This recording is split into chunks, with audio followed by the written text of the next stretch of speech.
Good morning, everyone. Welcome from Northern Ontario. I hope it didn't snow last night. Apparently it snowed in Kitchener. I only have 4 slides because I have 4 examples of ways that we are having, or we are trying to find ways that we found to have our community engage us. Because we think community engagement works both ways.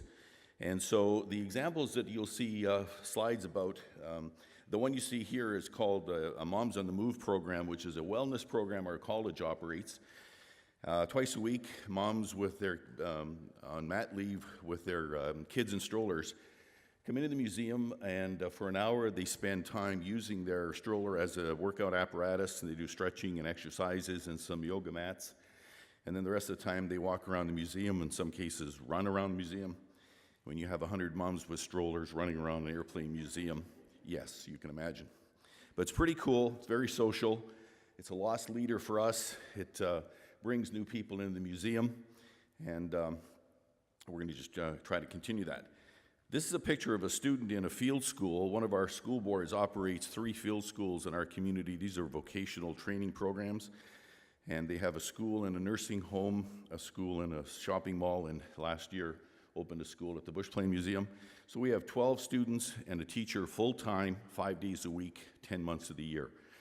These students get vocational skills, which means they work for us, they clean, they set up for events, work in our store, work in front of house, and some of them are starting to get involved in our exhibit development.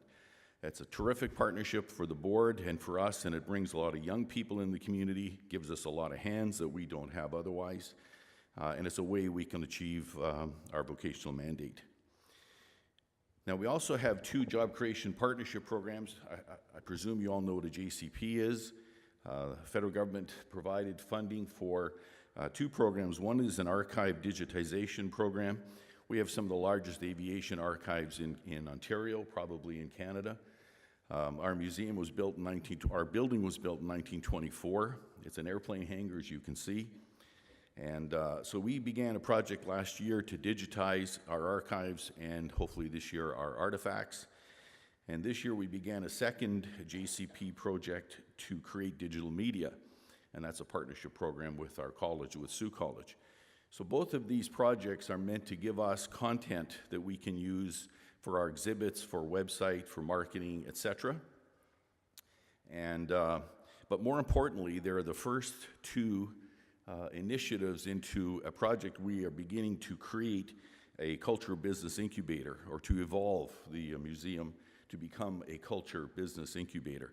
There are not very many culture-related jobs in our community, and there's really no one other than now us who have set about to try to change that.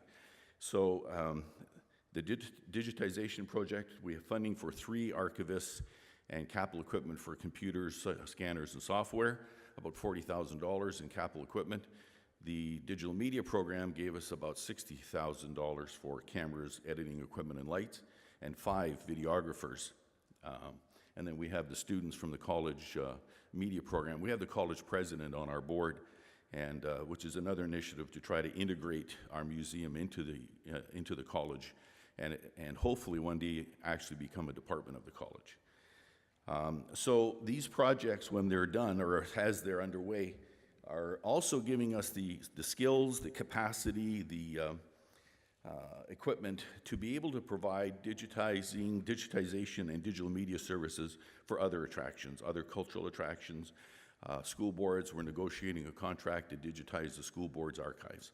And there'll be a small revenue stream, but more importantly, it'll enable these young people to keep working in jobs that they really like.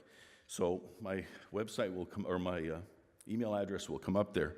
I wanted to do this project as well to try to find out examples, other examples in other communities of how you're meeting unique needs.